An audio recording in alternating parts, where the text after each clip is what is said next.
स्वागत है आप सबका एंटोनिम पार्ट 7 में, एक ऐसी सीरीज में जो ऐसे लोगों के लिए है जो कंपटीशन की तैयारी कर रहे हैं, किसी भी तरह की कंपटीशन की तैयारी कर रहे हैं। इससे पहले 6 पार्ट बन चुके हैं, ये 7वां पार्ट है। एंटोनिम्स की चर्चा कर रहे हैं, अपोजिट वर्ड की चर्चा कर रहे हैं। तो अगर आप कंपटीशन की तैयारी कर रहे हैं, ये वीडियो आपके लिए है।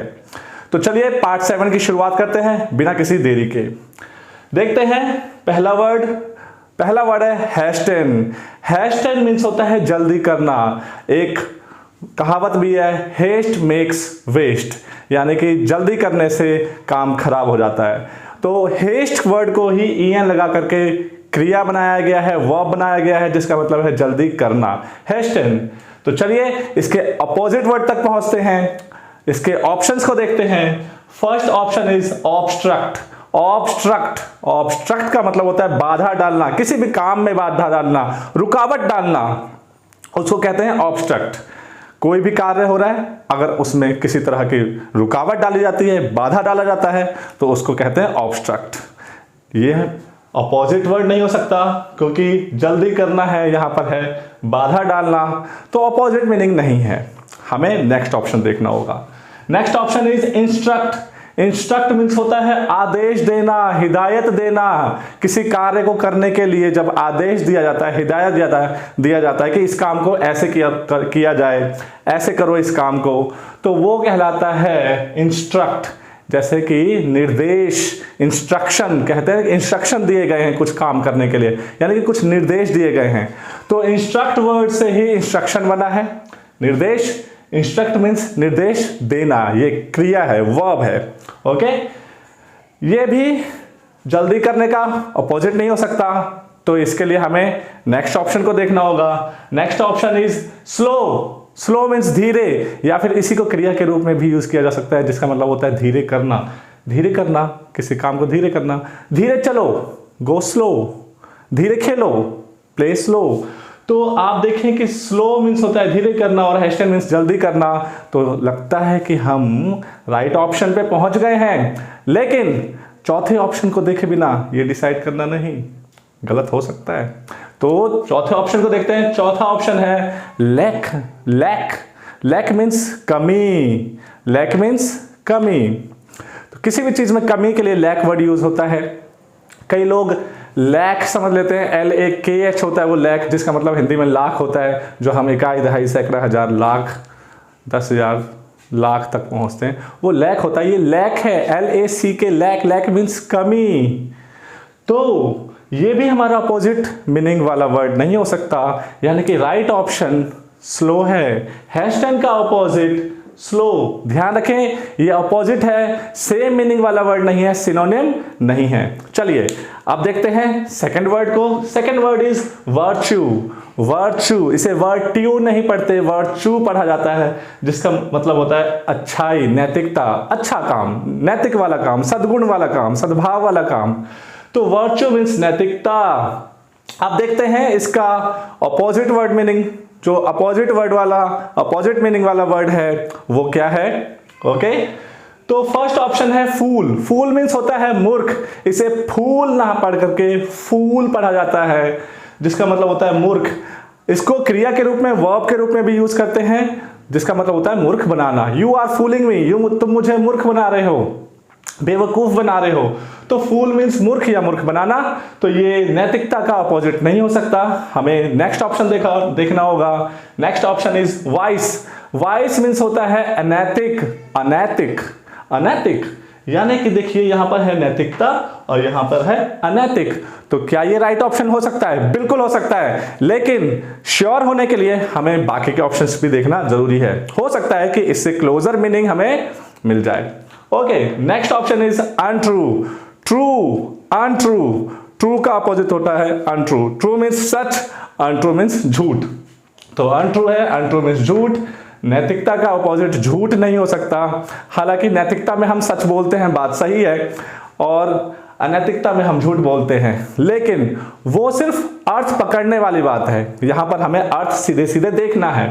तो नैतिकता का अपोजिट झूठ नहीं हो सकता। हमें नेक्स्ट ऑप्शन देखना होगा। Next option is defeat. Defeat means होता है हराना, किसी को किसी खेल में हराना, किसी को किसी काम में हराना, तो डिफीट मीन्स हराना। तो ये भी अपोजिट मीनिंग वाला वर्ड नहीं है। इसका मतलब हम कह सकते हैं कि जो बी ऑप्शन हमने देखा था वही राइट ऑप्शन है, वाइस। वर्च्यू का opposite word vice, virtue vice. Clear? Okay, let's see the next word. Next word is evasive. Evasive means होता है कपटपूर्ण तरीके से कहना, यानी कि इस प्रकार से कहना कि बात स्पष्ट ना हो। जैसे आप कुछ छुपा रहे हो, जैसे कोई आपसे आपका पूरा नाम पूछता है तो आप कोई भी नाम कह देते हो और आपके बोलने से पता चलता है कि आप कुछ ना कुछ छुपा रहे हो। ओके, आपने अपना फर्स्ट नेम बोला और जैसे आपने लास्ट नेम बोला आप थोड़ा सा हिचकिचा गए, आपने कुछ और बोल दिया, आप शायद अपना लास्ट नेम नहीं बताना चाह रहे, तो ऐसा लगता है कि भाई आप कुछ छुपा रहे हैं। तो कपटपूर्ण तरीके से कहना एवेसिव कहलाता है। कोई किसी से उसका फोन नंबर मांगता है, एड्रेस मांगता है और वो ये सोचता है कि भाई मैं इसे एड्रेस दूं कि ना दूं, और वो नहीं देना चाहता है, तो वो शायद कुछ सोच करके कुछ बदल करके बोल देता है, तो वो कहलाता है एवेसिव। ओके, यानी कि बात को स्पष्ट रूप से ना कहना, सामने वाला कंफ्यूज हो जाए, इस तरीके से कहना। तो अब देखते हैं राइट ऑप्शन, इसका राइट अपोजिट मीनिंग वाला वर्ड क्या हो सकता है। देखते हैं ऑप्शन की तरफ। First option is categorical. Categorical means होता है स्पष्ट करते हुए कहना। अब देखिए, स्पष्ट करते हुए कहना के दो मीनिंग है, एक बात को स्पष्ट कर देना और एक होता है कि स्पष्ट रूप से बोल देना, वही स्ट्रेट फॉरवर्डली डायरेक्टली बोल देना कि भाई जो है यही है, सच बात यही है।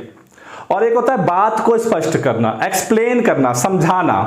तो यहां पर कैटेगोरिकल मीन्स यही है कि बात को क्रम में बताना और स्पष्ट करते हुए बताना, किसी बात को समझा देना। जैसे टीचर आपको कोई बात कहता है तो वो कैटेगोरिकली कहता है, वो बात को स्पष्ट रूप से आपके सामने रखता है और फिर पूछता भी है कि क्या बातें स्पष्ट हुई, इज इट क्लियर। तो उस तरह के वर्ब के लिए हम कैटेगोरिकल वर्ड यूज करते हैं। ठीक है, तो ये कपटपूर्ण तरीके से कहना का अपोजिट नहीं हो सकता, तो हमें उसके लिए नेक्स्ट ऑप्शन देखना होगा। Next option is indefinite. Indefinite means होता है अनिश्चित। अब निश्चित का अपोजिट अनिश्चित होता है, लेकिन इसका अपोजिट नहीं हो सकता। तो देखते हैं नेक्स्ट ऑप्शन को। Next option is explicit. Explicit means होता है स्पष्ट करना, यानी कि स्पष्ट रूप से कहना। स्पष्ट रूप से कहना यानी कि स्ट्रेट फॉरवर्डली कह देना, डायरेक्टली कह देना, जो भी है भाई सच बात यही है। अब अच्छा लगे बुरा लगे, तो एक्सप्लिसिट मीन्स स्पष्ट रूप से कह देना। अच्छा लगे बुरा लगे का मतलब ये नहीं है कि कोई बात किसी को बुरा लगने के लिए कह रहे हैं, बल्कि इसलिए कि भाई जो बात सच है वो स्पष्ट रूप से कह दी।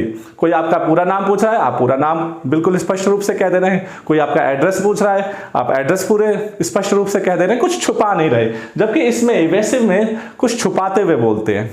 तो this is the difference between these two words, यानी कि हम इन अर्थों में कह सकते हैं कि हम अपने राइट ऑप्शन पे पहुंच चुके हैं। बट डोंट फॉरगेट कि हमें कंपटीशन की तैयारी करनी है, हम कंपटीशन की तैयारी कर रहे हैं, तो हमें चारों ऑप्शन को जरूर देखना चाहिए।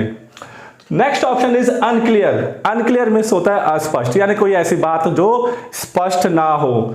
लेकिन वही बात है कि ये इसका सिनोनिम हो सकता है। कोई अनक्लियर या कैटेगोरिकल, सॉरी, ये इसका एंटोनिम हो सकता है, नॉट सिनोनिम बट एंटोनिम हो सकता है, क्योंकि ये स्पष्ट करते हुए कहना और ये किसी बात को अस्पष्ट रखना। तो लेकिन हमें तो इवेसिव का एंटोनिम ढूंढना है, इवेसिव का अपोजिट वर्ड ढूंढना है, तो वो होगा एक्सप्लिसिट, यानी कि राइट ऑप्शन एक्सप्लिसिट ही है। तो इसे सी को टिक कर देंगे हम। यहां तक क्लियर है। नेक्स्ट पे पढ़ते हैं। Next word is relentless. Relentless की दो मीनिंग होती है, एक होता है अनवरत, निरंतर, कोई काम निरंतर चलता रहे, लगातार चलता रहे। ओके, और दूसरी इसकी मीनिंग होती है आसानी से ना हारना, मतलब कहीं झुकना नहीं, आसानी से हार ना मानना किसी भी कार्य में, चाहे वो खेलने में हो, चाहे किसी के साथ कोई काम करने में हो, आप हार नहीं मान रहे। ओके, तो चलिए देखते हैं कि इसका अपोजिट वर्ड हमें कहां मिलेगा, कैसे मिलेगा। निरंतर के सेंस में मिलेगा कि आसानी से ना हारने के सेंस में मिलेगा। देखिए, आपको एक ही वर्ड की सारी मीनिंग पता होनी चाहिए और आपको ऑप्शन में कौन सा टिक करना है ये डिपेंड करता है कि आपको ऑप्शन क्या मिले हैं, यानी कि कौन सी मीनिंग के आधार पे हमें आगे बढ़ना है ये हमें आगे ही पता चलेगा, ऑप्शंस में ही पता चलेगा। तो देखते हैं ऑप्शंस क्या हैं। First option is gentle. Gentle means होता है सज्जन, जैसे कि हम लोग बोलते हैं लेडीज एंड जेंटलमैन, सज्जन व्यक्तियों, ठीक है। तो जेंटल मीन्स होता है सज्जन, ऐसा व्यक्ति जो सज्जन है, सरल है, स्पष्ट रूप से अपने बातें कहता है, ईमानदार है, ओके। तो ऐसा व्यक्ति सज्जन कहलाता है जो दूसरों के प्रति छल कपट नहीं रखता। लेकिन ये तो आसानी से ना हारना या निरंतर, इन दोनों में से किसी का भी अपोजिट नहीं है, तो हमें नेक्स्ट ऑप्शन पे बढ़ना होगा। Next option is sensitive. Sensitive means होता है संवेदनशील। संवेदनशील मीन्स जिसमें संवेदना हो, जिसमें दया हो, ठीक है। तो अब ये भी इसका अपोजिट वर्ड नहीं है, तो अब हमें नेक्स्ट वर्ड पे देखना पड़ेगा, नेक्स्ट ऑप्शन देखना होगा। Next option is C is kind. Kind means होता है दयालु। काइंड मीन्स होता है दयालु, यानी कि जो दूसरों पर दया करने वाला है। ये भी राइट ऑप्शन नहीं है, अपोजिट वर्ड तो नहीं है। नेक्स्ट ऑप्शन देखते हैं। Next option is yielding. Yielding means होता है आत्मसमर्पण कर देना।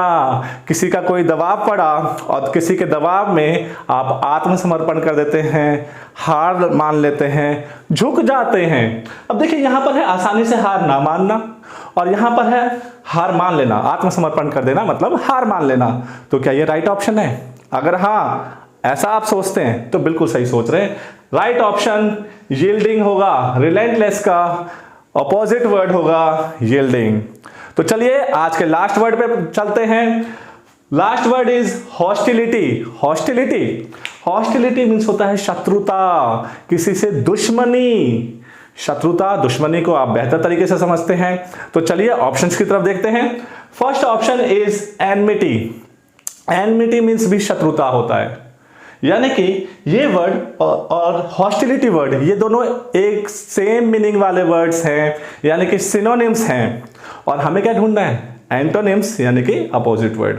तो चलिए नेक्स्ट ऑप्शन को देखते हैं। Next option is partnership. Partnership means होता है किसी कार्य में, किसी खेल में या किसी भी चीज में भागीदारी, दो लोगों की, दो से ज्यादा लोगों की भागीदारी, पार्टनरशिप। बिजनेस में पार्टनर्स होते हैं तो वो भागीदारी पार्टनरशिप कहलाती है। तो ये अब शत्रुता का ऑपोजिट वर्ड तो नहीं हो सकता। नेक्स्ट ऑप्शन देखते हैं। Next option is relationship. Relationship means संबंध, रिश्ता। अब संबंध और रिश्ता, शत्रुता, शत्रुता देखो एक प्रकार का रिश्ता है, एक रिलेशन है। किसी से मित्रता का रिलेशन होता है, किसी से शत्रुता का रिलेशन होता है, ओके। तो वो रिलेशन होता है, लेकिन इसका अपोजिट वर्ड तो ये नहीं है। अपोजिट वर्ड के लिए नेक्स्ट ऑप्शन पे पहुंचते हैं। Next option is friendship. Friendship, friendship means होता है मित्रता। आप सभी लोग जानते हैं, आपके बहुत सारे फ्रेंड होंगे।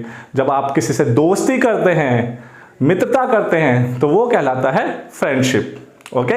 तो यानी कि शत्रुता का अपोजिट तो फ्रेंडशिप ही होगा, मित्रता ही होगा। तो right option is friendship. Hostility का अपोजिट वर्ड फ्रेंडशिप। उम्मीद करता हूं कि आप सभी को ये वर्ड अच्छे से समझ में आए होंगे। सिनोनिम्स भी कई सारे मिले और राइट प्रोनाउंसिएशन भी बताने की कोशिश की हमने, और सभी वर्ड्स की मीनिंग बताइए आपको। हर वीडियो में आपको सभी के सभी 25 वर्ड्स की हम मीनिंग बताते हैं। उम्मीद करता हूं कि सारे वर्ड्स आपको समझ में आ रहे हैं और आपको हेल्प कर रहे हैं। अगर हेल्प कर रहे हैं तो please please please like and share, क्योंकि यदि आप लाइक एंड शेयर करते हैं तो उसी से हमें मोटिवेशन मिलेगा। हम और वीडियोस बनाएंगे और आपकी हेल्प करते रहेंगे। अगर आप इस वीडियोस पे नए हैं, इस वीडियो को पहली बार देख रहे हैं, इस चैनल पर पहली बार आए हैं, तो प्लीज सब्सक्राइब कर लीजिए और बेल आइकन को टच कर दीजिए ताकि नोटिफिकेशंस आपको मिलते रहें। हम आपकी ऐसी हेल्प करते रहेंगे। आज के लिए इतना ही, मिलते हैं नेक्स्ट वीडियो में। Thank you so much.